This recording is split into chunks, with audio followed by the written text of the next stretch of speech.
Hello YouTube, Own Soldier 86 right back here, and we are just about ready to upload this song into the Goldeneye Setup Editor.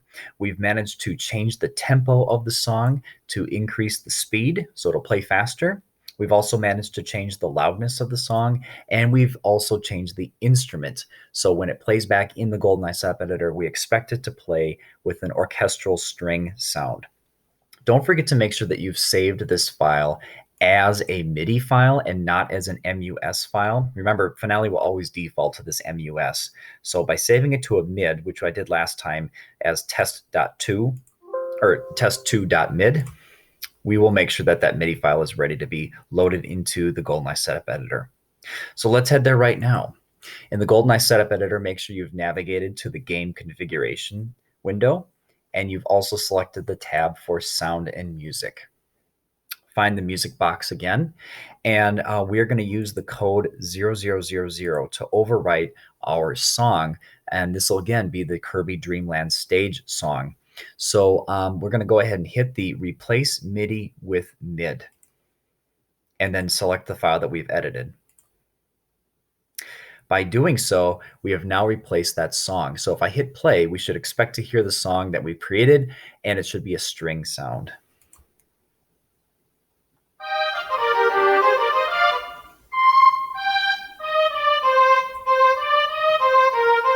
Yep, it looks like we did okay. It does seem like that song is a little bit soft, so there's some ways that we can make it a little bit louder in Finale. But before we do that, there's something else that we need to be aware of. There is an option to loop MIDI import.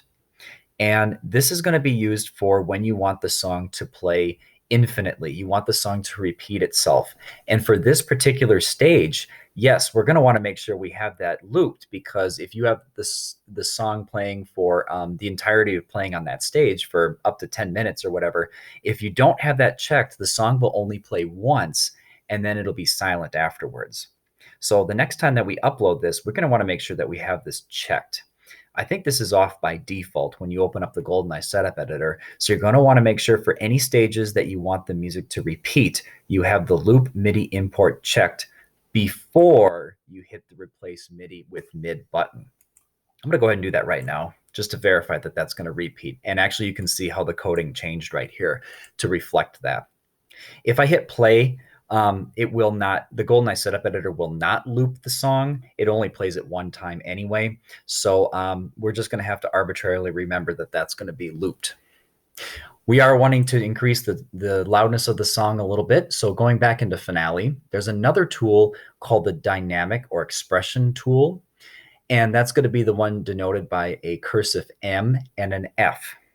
If I click that, and then I get a little arrow here. If I go right underneath the very first note of the song and double click, we get an expression selection tool.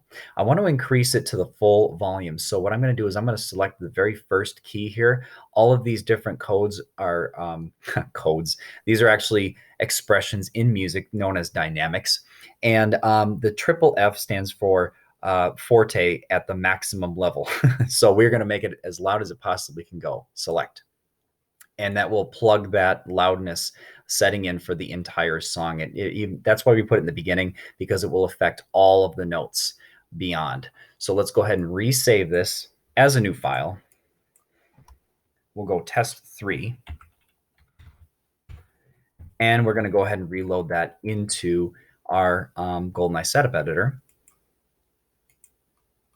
And now if I play it, again, loop MIDI import was selected before I hit that because I want it to repeat. If I play it now, it should be louder.